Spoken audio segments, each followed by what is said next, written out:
Making headlines this hour.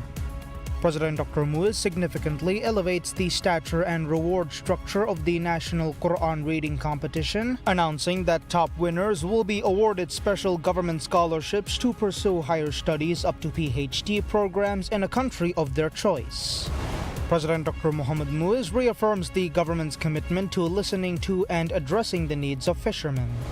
And the government completes consultations in 50 islands across 9 atolls, part of a sweeping effort to shape a 20-year development plan intended to guide the nation's future well beyond the span of any single administration.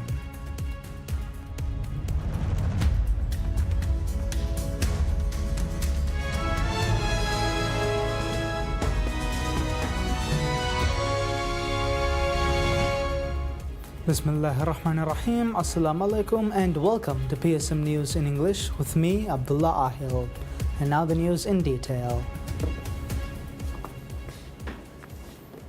President Dr. Mohammad Muiz significantly elevates the stature and reward structure of the National Quran Reading Competition, announcing that top winners will be awarded special government scholarships to pursue higher studies up to PhD programs in a country of their choice.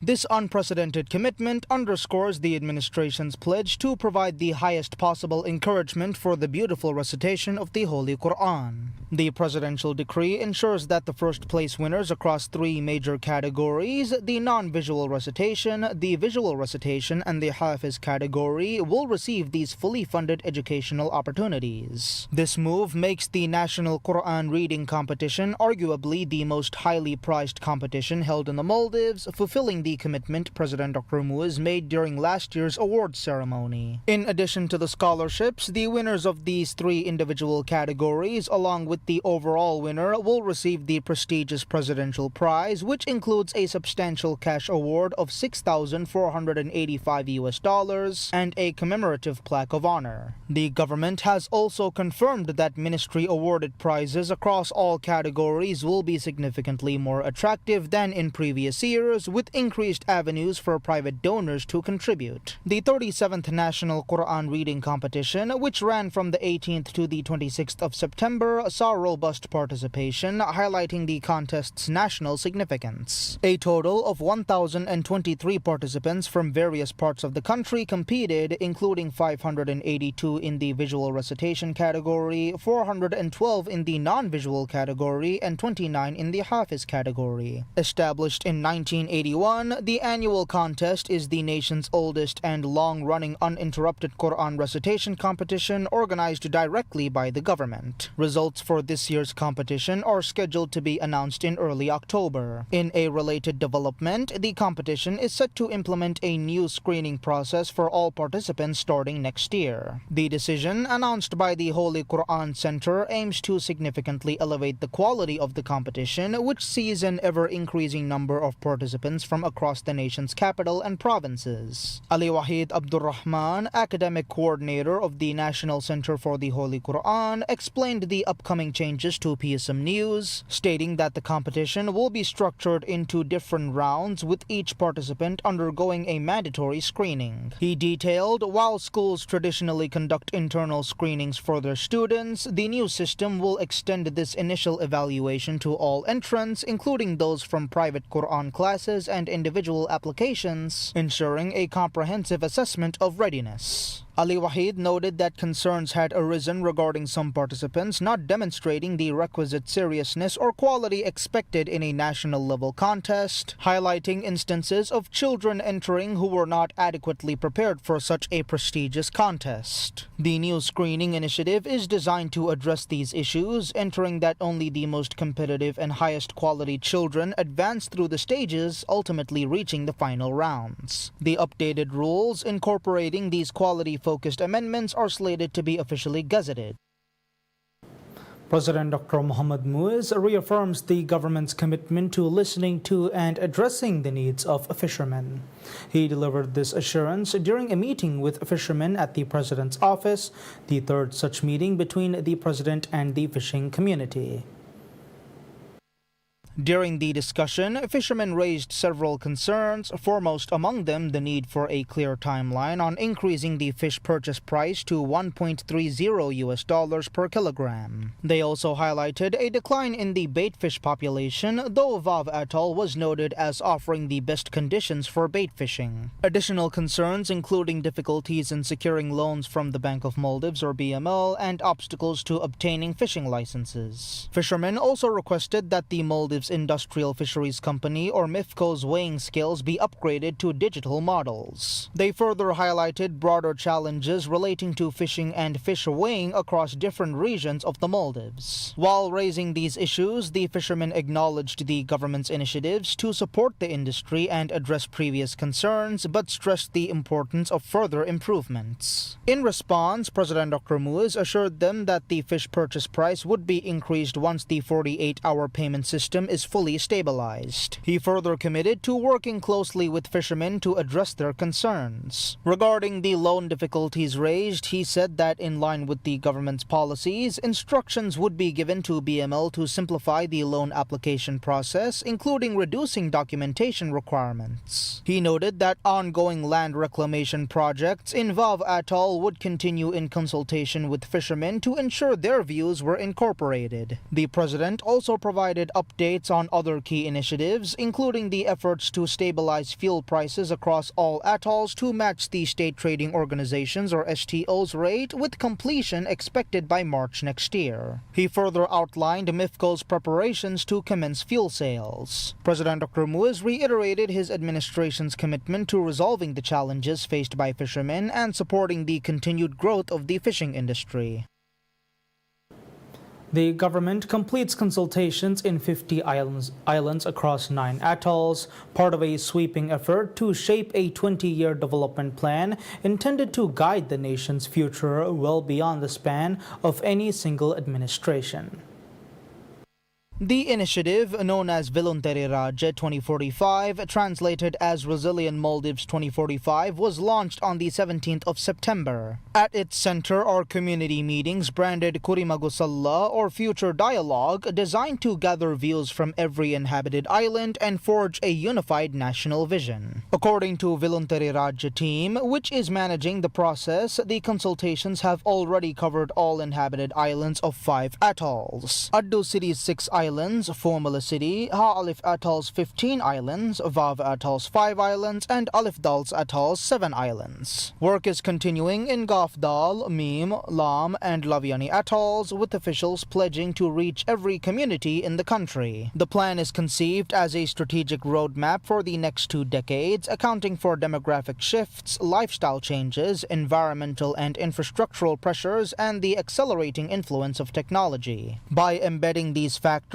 into a single framework, the government hopes to ensure continuity and resilience, insulating national development from the volatility of electoral politics. Participation has been deliberately broad, with island and atoll councils, government institutions, public associations, non-governmental organizations, local businesses, and private citizens all invited to contribute. Officials say the inclusive approach is meant to capture perspectives from the grassroots and ensure the plan reflects the aspirations of communities nationwide. The drafting has been outsourced to Nexia Maldives, a private consultancy firm under the coordination of the President's Office and the Ministry of Finance and Planning. The government has set an ambitious timetable. Consultations are expected to conclude by the end of October, with the completed plan scheduled for launch in January 2026 and full implementation by June of that year.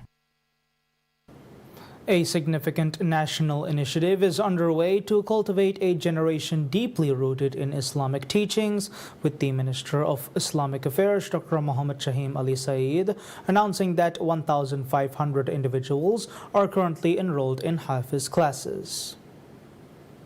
The government has set an ambitious goal to vastly increase the number of Huffaz, and the minister revealing the number has now gone up to 284, which is expected to rise further to 500 within the next 5 years. Minister Dr. Shahim highlighted the ongoing efforts, stating that a substantial portion of these students are enrolled at the National Center for the Holy Quran and the Ilm Institute, which are spearheading the drive in Islamic education. He further revealed that 50 Huffaz are expected expected to graduate on the 27th of Ramlan next year, building on the success of last Ramlan when 24 Huffaz successfully completed their memorization. This concerted drive is strongly supported by President Dr. Muhammad Muiz, who has actively urged the populace to embrace Quran memorization and foster a generation that cherishes the holy book. Demonstrating his commitment, President Dr. Muiz significantly increased the monthly allowance for Huffaz in June, raising it to $259. He has also chosen to personally present medals and prizes to Huffaz on the 27th of Ramlan, a gesture aimed at recognizing and encouraging their dedication. In a notable policy change, the Presidential Special Medal for Huffaz, previously awarded only to those who passed with the highest grade, will now be bestowed upon any Hafiz who successfully completes memorization regardless of their score, underscoring a broader recognition of this profound achievement. And now we bring you the call to prayer for Isha.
الله أكبر الله أكبر الله أكبر الله أكبر أشهد أن لا إله إلا الله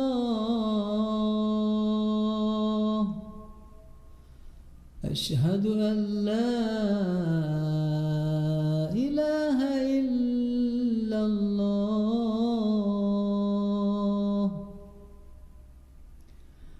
أشهد أن محمدًا رسول الله أشهد أن محمدًا رسول الله حي على الصلاة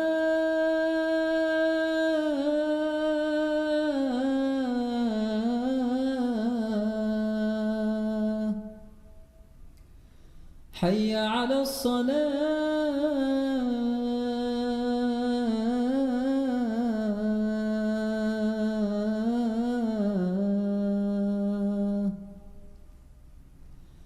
حي على الفلاح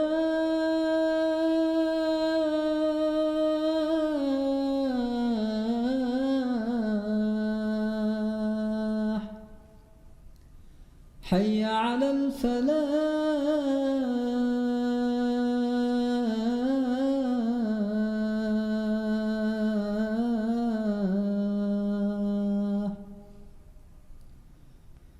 الله أكبر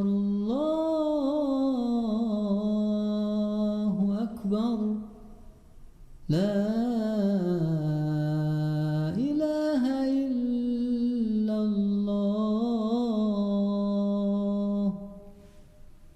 اللهم رب هذه الدعوة التامة والصلاة القائمة آت محمدًا الوسيلة والفضيلة والدرجة الرفيعة وابعثه مقامًا محمودًا الذي وعدته وارزقنا شفاعته برحمتك يا أرحم الراحمين وصلى الله على محمد وآله وصحبه وسلم والحمد لله رب العالمين.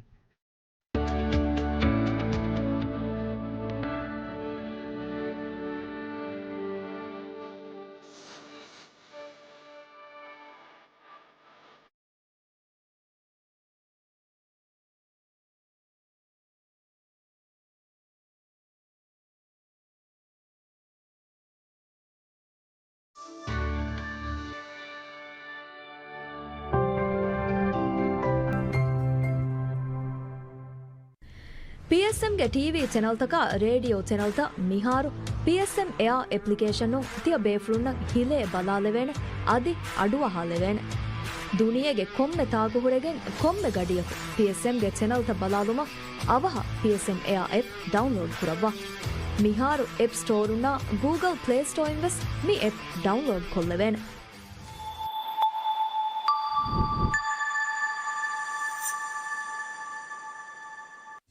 ರಾಜ್ಯಗ ಎಮ್ಮೆ ಆಮು ಬಲಿತಕಕ್ಕೆ ಕೊಬ ಬಲಿ ಜೈಫೋರಿಕನ್ ದೆನಗಣ್ಣಾಣಿ ಕೀನೆ ಬಲಿಗೆ ಅಲಾಮೆತ್ತಕಕ್ಕೆ ಕೊಬ ಬಲಿನ್ ರಕ್ಕಾತಿರುವುಮ ಕುರೆವೇನೆ ಕಂತತಕಕ್ಕೆ ಕೊಬ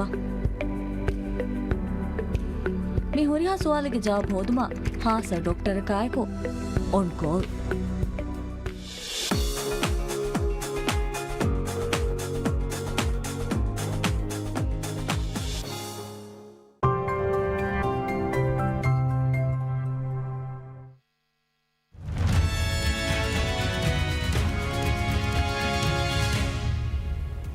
Welcome back to our English news program. We continue with the local headlines.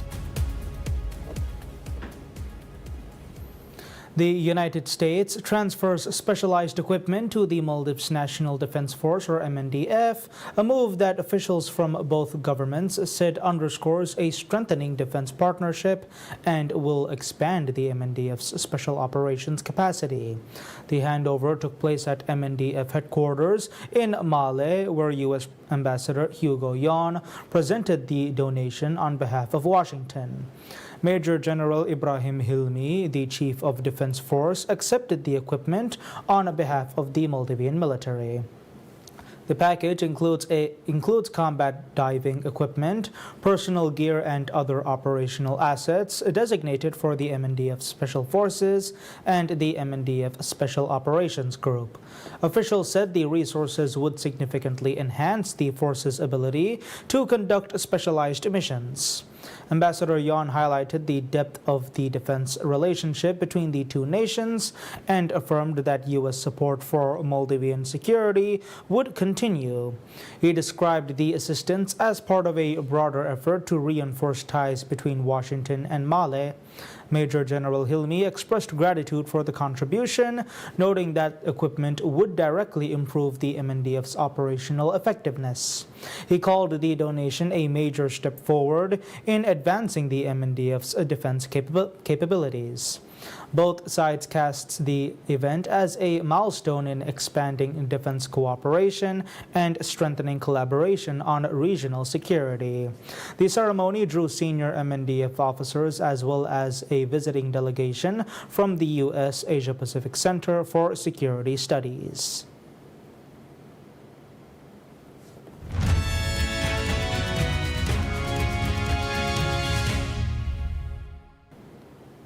Insights into business. The company behind EA Sports says video game giant Electronic Arts will be taken private in a record-breaking $55 billion leveraged buyout by a consortium consisting of private equity firm Silver Lake, Saudi Arabia's public investment fund, and Jared Kushner's Affinity Partners.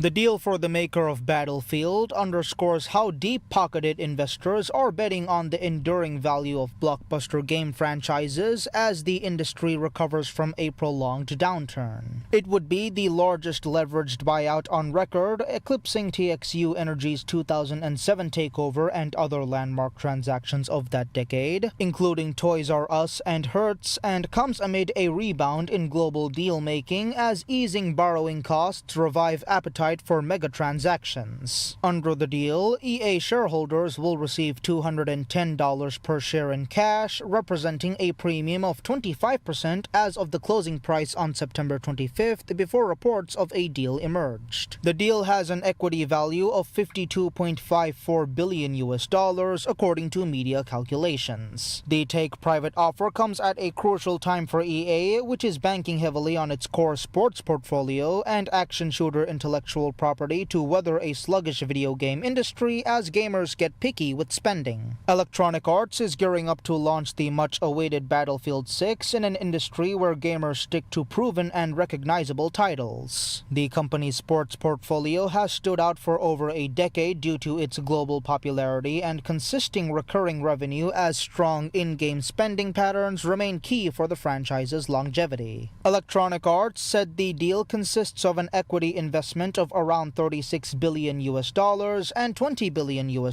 of debt financing committed by JP Morgan, $18 billion of which is expected to be funded at the transaction's close. The transaction, which is expected to close in the first quarter of fiscal year 2027, will be funded by a combination of cash from PIF, Silver Lake, and Affinity Partners, as well as a rollover of the PIF's existing stake in EA. EA must pay a $1 billion fee if it terminates the merger due to a board reversal, accepts a higher bid, or pursues another deal within a year of a shareholder rejection. The consortium owes the same amount if regulatory delays push completion past September 28, 2026, or if it breaches the agreement.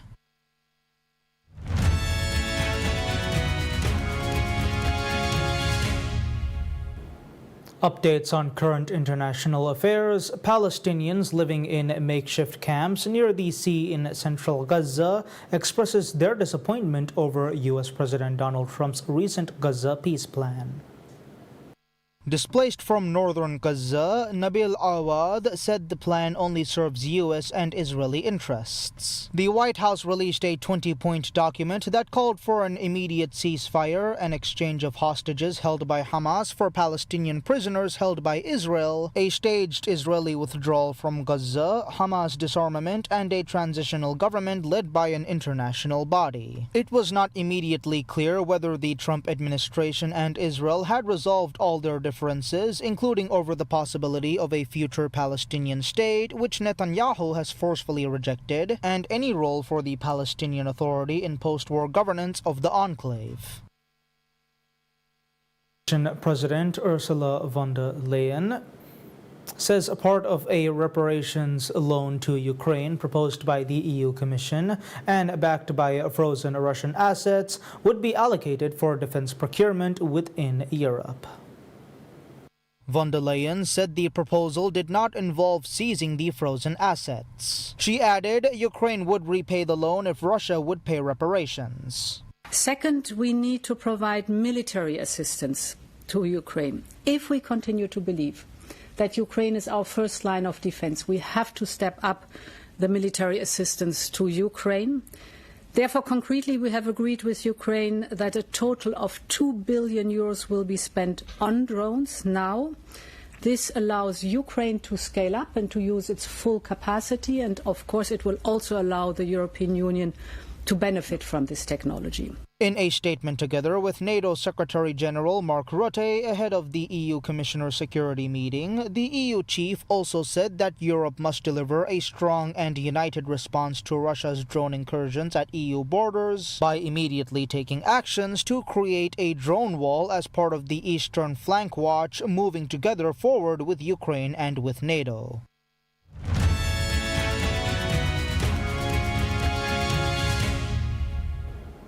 Taking a look at sports, Milan's city council approves the sale of the San Siro Stadium and surrounding land to local soccer clubs Inter and AC Milan for $230 million, paving the way for its demolition and the construction of a new venue. Originally built in 1926, the San Siro, with its striking spiral staircases wrapped around the outside of the stadium, was renovated for the 1990 World Cup but lacks the facilities offered by other top European soccer venues. AC Milan and Inter Milan, who have long shared the use of the historic ground, see building a joint modern arena as vital to boosting their matchday revenue, which lags behind their European rivals. The two clubs last week hired architectural architectural firms Foster Plus Partners and Manica to work on a new stadium with a capacity of 71,500, part of a broader redevelopment of the area with commercial and residential buildings. First discussed in 2019, the plan to demolish San Siro and replace it with a modern facility faced opposition from politicians and local citizens committees and others who would like to preserve one of the temples of Italian soccer. The old ground will be demolished except for a heritage section comprising part of its second tier.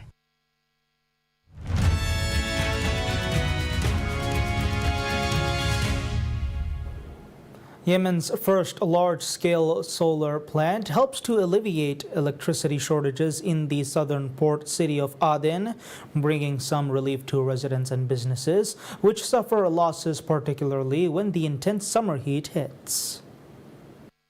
Funded by neighboring United Arab Emirates and operational since July 2024, the Aden solar power plant marks a significant shift towards renewable energy in a country the International Energy Agency lists as the Middle East's least electrified. Yemen has been grappling with almost 30 years of electricity crisis due to fuel shortages and a war that caused severe damage to the national power infrastructure. Located north of Aden, the interim seat of Yemen's internationally recognized government, the 120-megawatt plant supplies electricity between 150,000 and 170,000 homes daily, according to Sabri Al-Ma'amari, a technician at the plant. While solar power represented only 10.4% of Yemen's total electricity generation in 2023, according to the IEA, this is expected to rise with a second phase of the Aden solar power plant planned for 2026 to double its capacity.